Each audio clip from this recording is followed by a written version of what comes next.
अब हम लोग इस चैप्टर के लास्ट पार्ट को डिस्कस कर लेते हैं, जिसमें हमें डिफरेंट टाइप्स ऑफ समेशन के बारे में स्टडी करना है। एक हमारे पास होती है स्पेशियल समेशन और दूसरी हमारे पास होती है टेम्पोरल समेशन। ठीक है, समेशन का मतलब होता है किसी भी चीज़ को सम अप करना, किसी भी चीज़ को ऐड करना। ठीक है, स्पेशल का मतलब क्या है, स्पेसिस।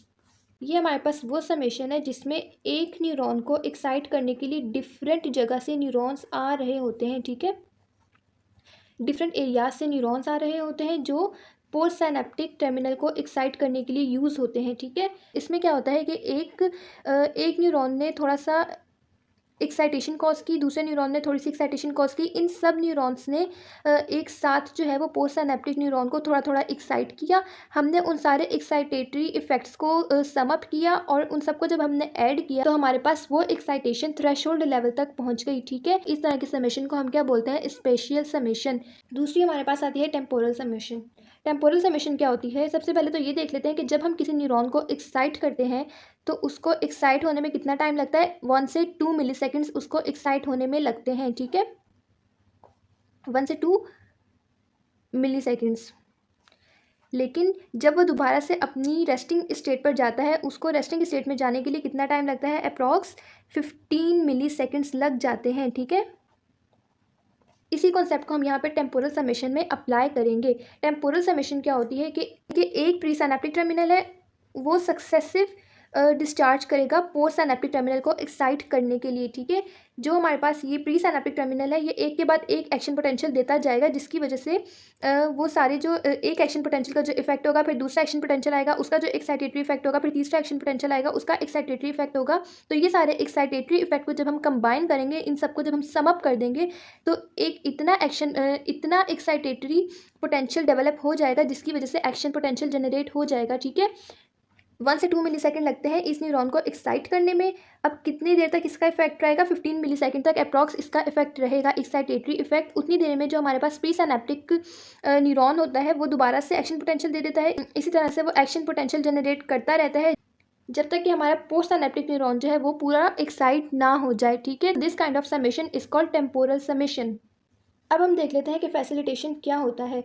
अगर एक न्यूरॉन ने दूसरे न्यूरॉन को एक्शन पोटेंशियल भेजा, यहाँ पर इलेक्ट्रिकल एक्टिविटी कॉज हुई, लेकिन इतना वोल्टेज का चेंज नहीं आया कि एक्साइटेटरी पोस्ट साइनेप्टिक पोटेंशियल तक रीच कर सके। ठीक है, यहाँ पर अभी थ्रेशोल्ड लेवल नहीं आया।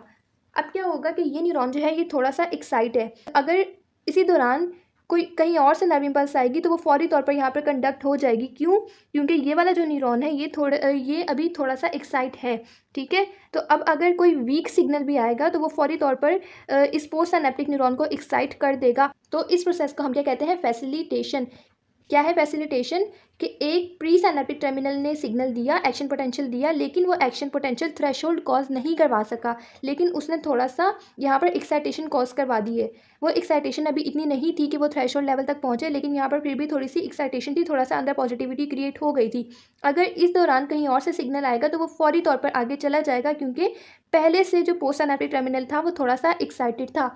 तो इसको हम बोलते हैं फैसिलिटेशन। ठीक है, तो जो पहले से हमारे पास थोड़ा सा एक्साइटेड न्यूरॉन था उसको हम बोलते हैं फैसिलिटेटेड न्यूरॉन। तो ये हमारे पास हो गई स्पेशियल एंड टेम्पोरल समेशन। उसके बाद हमने फैसिलिटेशन को डिस्कस कर लिया। ठीक है, उसके बाद हम डिस्कस कर लेते हैं स्पेशल फंक्शंस ऑफ डेंड्राइट्स। हमें पता है कि डेंड्राइट्स जो है वो सिग्नल्स को रिसीव करने के लिए यूज़ होते हैं। ठीक है, ये न्यूरॉन है, तो ये जो बॉडी के प्रोसेसेस निकले हुए हैं सेल बॉडी के, इनको हम बोलते हैं डेंड्राइट्स। 80 से 95% जो इन्फॉर्मेशन आती है वो डेंड्राइट्स ही रिसीव करते हैं। जैसे सेल बॉडी में less number of voltage gated sodium channels होते हैं, इसी तरह डेंड्राइट्स के पास भी बहुत कम वोल्टेज गेटेड सोडियम चैनल्स होते हैं, जिसकी वजह से यहाँ पर भी एक्शन पोटेंशियल जनरेट नहीं हो सकता। ठीक है, सोमा में तो हमने ये देखा था कि इसकी कंडक्टिविटी बहुत ज़्यादा होती है, जितना भी आयन का चेंज आता है वो फ़ौरन इसको आगे सारे के सारा उसी चेंज को ट्रांसफ़र कर देता है। लेकिन डेंड्राइट्स हमें पता है कि ये बहुत लार्ज प्रोसेसेस होते हैं, बहुत डिस्टेंस पे पड़े हुए होते हैं। उसके अलावा जो हमारे पास डेंड्राइट की मेम्ब्रेन होती है वो भी थिन होती है, जिसकी वजह से करंट लीक भी कर जाता है। ठीक है, जैसे ही डेंड्राइट्स में एक्शन पोटेंशियल आया तो सोडियम का इन्फ्लक्स हुआ, अंदर पॉजिटिविटी कॉज हुई। अब ये डेंड्राइट क्या करेगा, उसी सोडियम को आगे भेज देगा। ठीक है, in the form of electrotonic current. Dendrite से सोमा तक जो चार्ज आता है वो आते आते थोड़ा सा करंट लीक हो जाता है, पूरा करंट नहीं पहुंचता, तो इसको हम क्या बोलते हैं, डेक्रीमेंट फ्लो ऑफ करंट। ठीक है, लास्ट में हम डिस्कस कर लेते हैं special characteristic of synaptic transmission. Synapse का एक बहुत ही इम्पॉर्टेंट फीचर है साइनैप्टिक फटीग।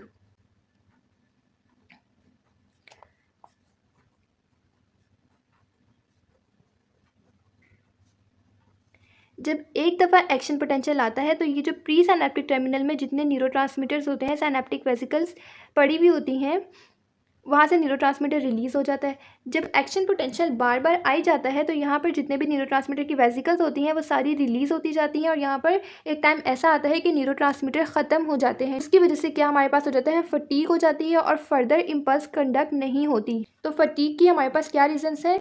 सबसे पहली जो रीज़न है उसकी ये है कि न्यूरोट्रांसमीटर हमारे पास ख़त्म हो जाते हैं। अगर कंटिन्यूस एक्शन पोटेंशियल आता रहे तो न्यूरोट्रांसमीटर बार बार रिलीज़ होता है और ऐसा वक्त आता है कि न्यूरोट्रांसमीटर कंप्लीटली ख़त्म हो जाते हैं, जिसकी वजह से सिनैप्टिक फटीग हो जाती है और एक्शन पोटेंशियल आगे पास नहीं होता। दूसरी रीज़न इसकी ये भी हो सकती है कि जो हमारे पास पोस्ट सिनैप्टिक मेम्ब्रेन पर रिसेप्टर्स प्रेजेंट होते हैं जिन पर आके न्यूरोट्रांसमीटर बाइंड होता है, उन रिसेप्टर्स की सेंसिटिविटी डिक्रीज़ हो जाती है।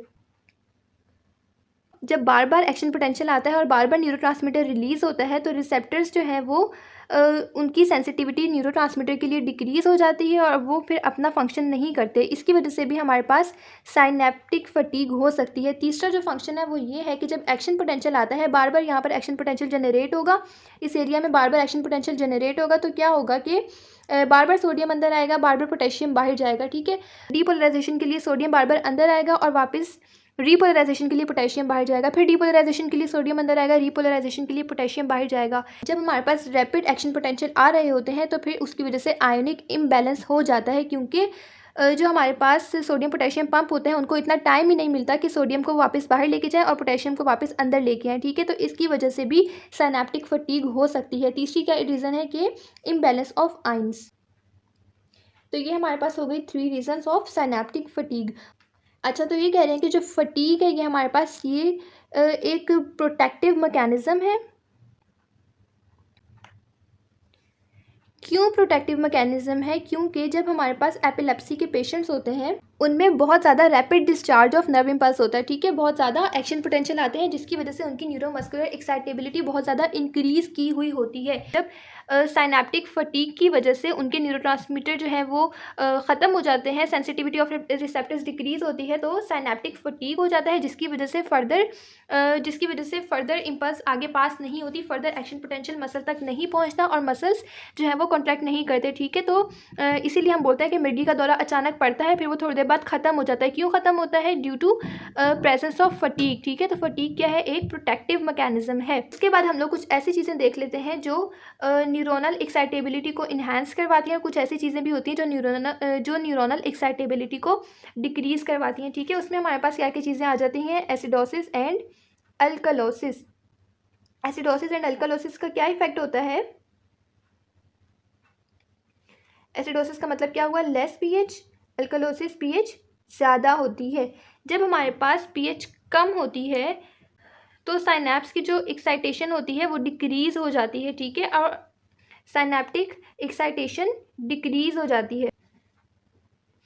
अल्कलोसिस में क्या होता है? हमारे पास साइनैप्टिक एक्साइटेशन इंक्रीज़ कर जाती है। ठीक है, इसी वजह से हमें कोशिश करनी चाहिए कि जो एपिलेप्टिक पेशेंट्स होते हैं उनमें हम अल्कलोसिस ना होने दें। ठीक है, अल्कलोसिस कैसे होगा? जब हम हाइपर वेंटिलेट करेंगे तो हमारी बॉडी से कार्बन डाइऑक्साइड रिमूव हो जाएगी। हमें पता है कार्बन डाइऑक्साइड क्या है? एक एसिड है। जब हमारी बॉडी से एसिड चला जाएगा तो हमारी बॉडी में क्या हो जाएगा? अल्कलोसिस हो जाएगा और अल्कलोसिस की वजह से क्या होती है? साइनैप्टिक एक्साइटेशन ज़्यादा हो जाती है। ठीक है, जब साइनैप्टिक एक्साइटेशन इन्हांस होगी तो फिर ज़्यादा एक्शन पोटेंशियल्स आगे जाएंगे और उसकी वजह से एपिलेप्सी के लिए ये और ज़्यादा ख़तरनाक हो जाएगा। ठीक है, तो हमें एपिलेप्टिक पेशेंट्स में कोशिश करनी चाहिए कि अल्कलोसिस ना होने दें। ठीक है, उसके बाद एक और फैक्टर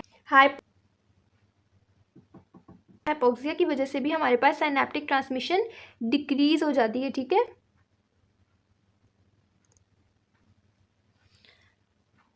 उसके अलावा कुछ ऐसी ड्रग्स भी होती हैं जो हमारे पास साइनैप्टिक ट्रांसमिशन को इन्हांस कर रही होती हैं, कुछ ऐसी होती हैं जो कि साइनैप्टिक ट्रांसमिशन को सप्रेस कर रही होती हैं। ठीक है, उन ड्रग्स में हमारे पास आ जाता है कैफीन, वगैरह, ठीक है। जो कैफ़ीन होती है ये क्या करती है, हमारे पास सिनेप्टिक ट्रांसमिशन को इंक्रीज़ करती है। कैसे इंक्रीज़ करती है, ये पोस्ट सिनेप्टिक मेम्ब्रेन के थ्रेशोल्ड को कम कर देती है, ठीक है।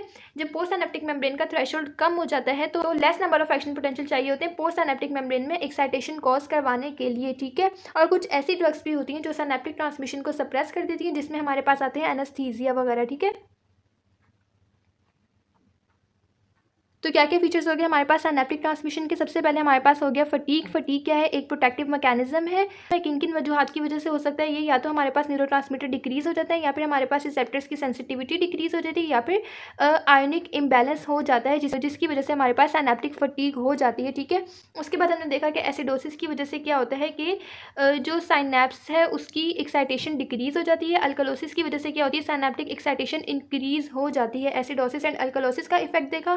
फिर हमने देखा कि जो एपिलेप्टिक पेशेंट्स होते हैं हमें कोशिश करनी चाहिए कि उनमें अल्कलोसिस ना होने दें, क्योंकि एक तो पहले ही उनमें एपिलेप्सी की वजह से न्यूरोनल एक्साइटेबिलिटी बहुत इन्हांस हुई भी होती है। उसके अलावा अगर अल्कलोसिस भी हो जाएगा तो ये एपिलेप्टिक पेशेंट्स के लिए और ज़्यादा डेंजरस कंडीशन बन जाएगी, ठीक है। उसके बाद हमने देखा हाइपोक्सिया। हाइपोक्सिया की वजह से क्या होती है, सिनेप्टिक ट्रांसमिशन डिक्रीज हो जाती है। उसके अलावा हमने कुछ ड्रग्स देखी जो कि सिनेप्टिक ट्रांसमिशन को इन्हांस करवाती हैं। कुछ ऐसी ड्रग्स भी होती हैं जो सिनेप्टिक ट्रांसमिशन को सप्रेस करती हैं, ठीक है। अब हम लोग देख लेते हैं कि व्हाट इज साइनेप्टिक डिले।